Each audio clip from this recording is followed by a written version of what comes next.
video kali ini, kita akan mempelajari tentang jenis sifat koligatif larutan.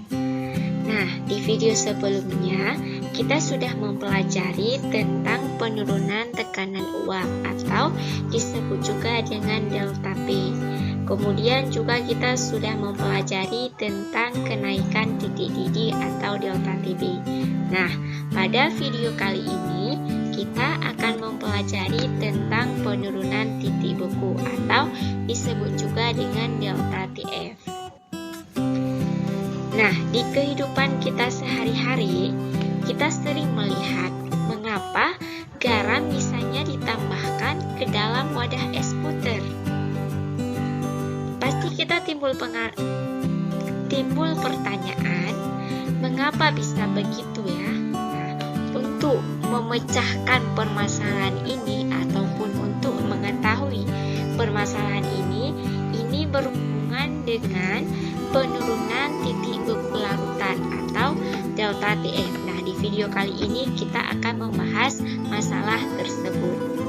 Langsung saja, air dapat berada dalam 3 fase yaitu fase cair, gas, dan padat.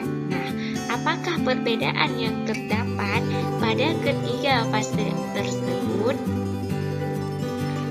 Nah, jawabannya, kondisi yang membedakan antara fase padat, cair, dan gas pada suatu cairan adalah jarak antara partikel atau molekul-molekul cairan.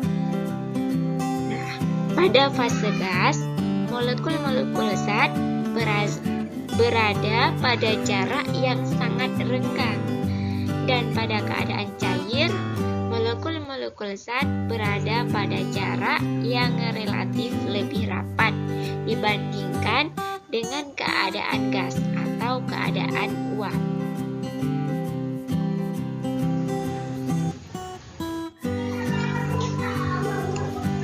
Nah, proses pembekuan cairan murni. Nah, pada proses pembekuan suatu cairan terjadi jika molekul-molekul cairan berada pada jarak yang sangat rapat.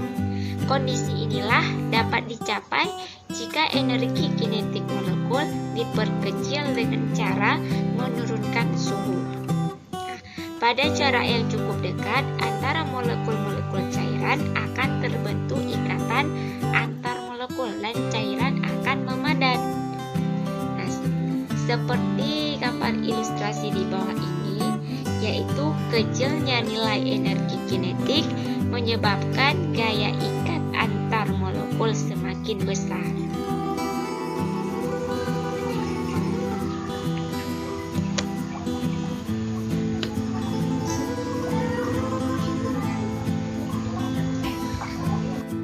Nah, di sini kita akan menjawab tentang permasalahan tadi, yaitu mengapa garam biasanya ditambahkan ke dalam wadah es puter. Nah, mengapa hal itu terjadi? Karena bagi penjual es puter, garam itu digunakan untuk mempertahankan agar es tidak cepat mencair. Nah, penjelasannya karena bila kita memperhatikan pembuatan es puter, untuk memperoleh suhu yang lebih rendah yaitu 0 derajat Celcius, maka adonan es puter ditempatkan di dalam tempat yang terendam es batu dan air yang telah diberi garam. Nah, sambil diputar dan diaduk, maka adonan es puter dalam bejana akan membeku, di mana titik beku adonan es puter tersebut berada di bawah titik beku air murni. Hal ini terjadi karena proses perpindahan kalor dari adonan es puter ke dalam campuran es batu dan garam tapur tadi.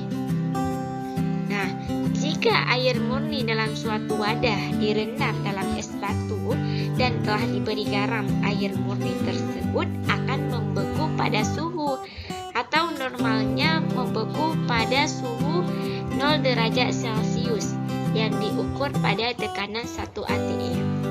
Sedangkan pada suhu yang sama, adonan es belum membeku secara sempurna.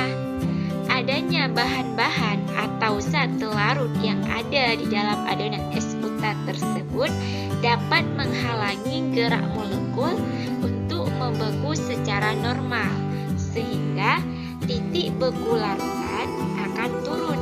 Akibatnya, diperlukanlah suhu yang lebih rendah untuk membekunya es tersebut.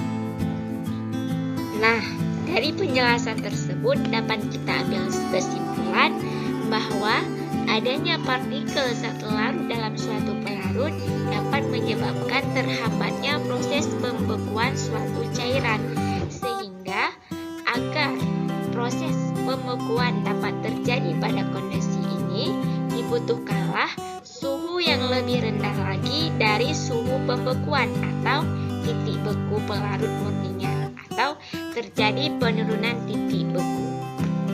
Nah, semakin banyak partikel zat larut dalam suatu pelarut, maka penurunan titik beku atau delta TF yang diakibatkan akan semakin besar, dan titik beku larutan atau delta TF larutan akan semakin rendah.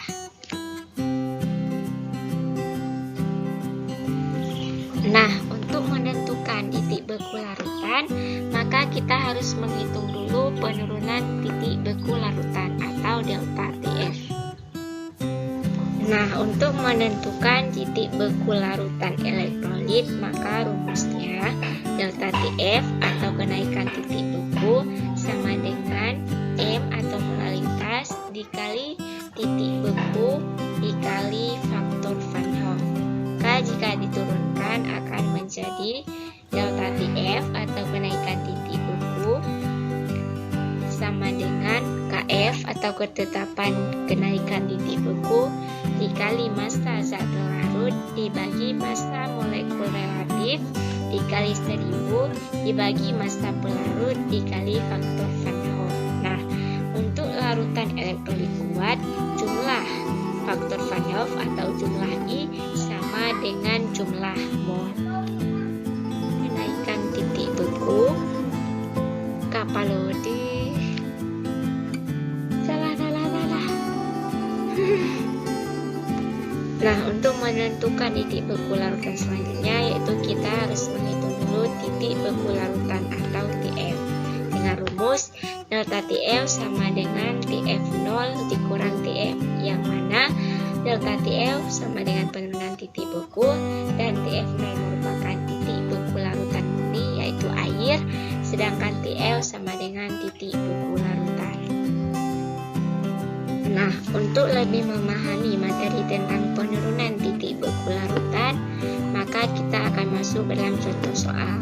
Contoh soal yang pertama, tentukan titik beku larutan yang mengandung 18 gram glukosa dengan ml glukosa sama dengan 180 dalam 500 gram air.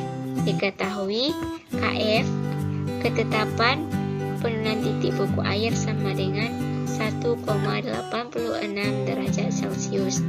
Nah, penyelesaiannya yang pertama kita buat dulu apa saja yang diketahui di soal.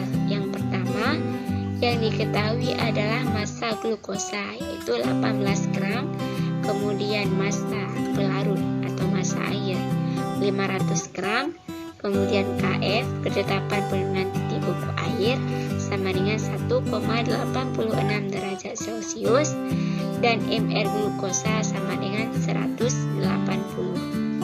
Nah, yang ditanya adalah penurunan titik beku larutan. Jadi, di soal akan diketahui adalah glukosa. Nah, larutan glukosa merupakan larutan non-elektrolit. Maka rumusnya delta TF sama dengan mol dikali KF. Jika diturunkan menjadi rumus massa zat larut dibagi massa molekul relatif dikali 1000 dibagi massa pelarut dikali KF sama dengan 18 dibagi 180 dikali 1000 dibagi 500 dikali 1,86 sama dengan 0,1 dikali 2 dikali 1,86